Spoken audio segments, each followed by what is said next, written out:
لحديثك صحيح على الصحيحة هاتوا إمامي نافع فرمي رضاي خواي پروردگاری لبه بزاني خواي قرد چی كرامتك بإمام عمر بخشي ورضا رحمتي خواي لبه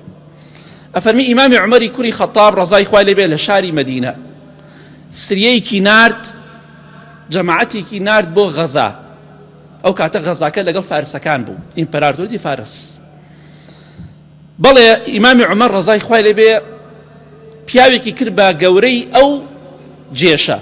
ئەو سریەیە ناوی ساریە کوڕی زوونەیم بوو کە سەحابەیە ساریە ڕەزای خوای پەروەردگاری لێ بێ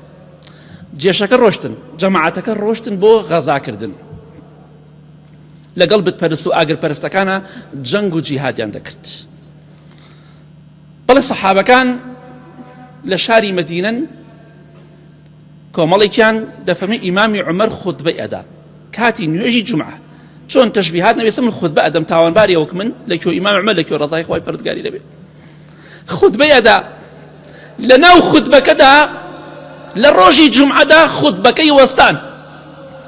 فەرمووی یا ساریەت الجەبل الجەبل ئەی ساریەی کوڕی زوونەیم بڕۆ شاخەکە بگرە بڕۆ سەر شاخەکە بڕۆ سەر شاخەکە بڕۆ سەر شاخەکە سەحابەکان ڕەزای خوایان لێ بێتیان باش ئیمام عومەر چی پەیوەندێکی بە ساریەوە ساریە لە غەزایە لە وڵاتی عێراق و ئێرانە ئیمامی عومەر لە شاری مەدینەوە بۆچی بانگی دەکات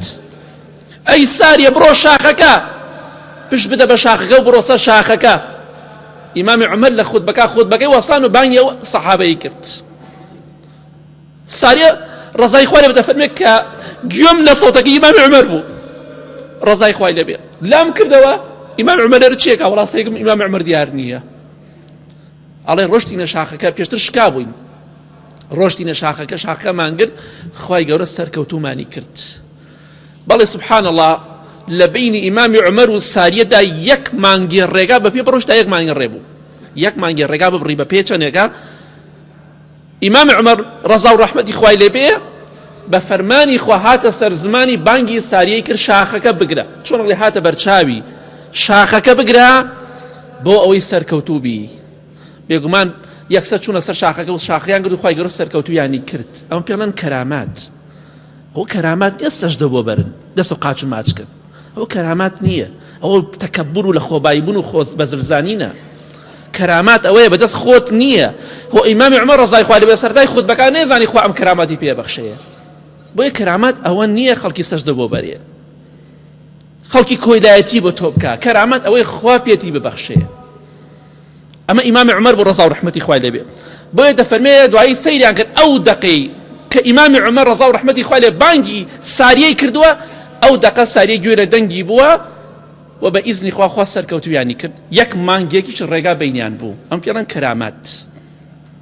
باوەڕمان بە کەرامات هەیە سەد بەڵام کەراماتی پیاو چاک نەک پیاو خراپ بەڵام هەندێک شتەی لا ئێمە کەرامات نییە بەڵکو کوفر و شیرکە کەرامات نییە کەرامات باوەڕمان پێیتی چۆن باوەڕمان پێی نییە بە هەموو جۆرێ سەد باوەڕمان پێیتی بەڵام کەراماتی پیاو چاک ئینشاڵڵا خوا یارمەتیمان بدا ئەم معجیزانەی پێغەمبەری خوا ساسم هەر ماوەی جارێک چەند جومعە جارێک چەند معجیزەیەک و چەند کەرامەتێکی سەحابە و تابعین باسەکەین ئینشاڵڵا پیاو چاکان باسەکەین بە ئیزنی خوا ناو بەناو ئەوەی کە ئەمڕۆ فێری بوونەوەی ئینشاڵڵا پەیمانی خۆمان تازە بکەینەوە بۆ شوێنکەوتنی سنەتی پێغەمبەری خوا صلی الله علیه وسلم چونکە خۆشەویستی خوا صلی الله علیه وسلم دار و بەرد و ئاژەڵ و هەموو شتێک ڕێزی لێگری و خۆشی دەوێ تۆش خۆشت نەوێ خۆت زەرەرەکەی دڵنیا بە لە دنیا و قیامەت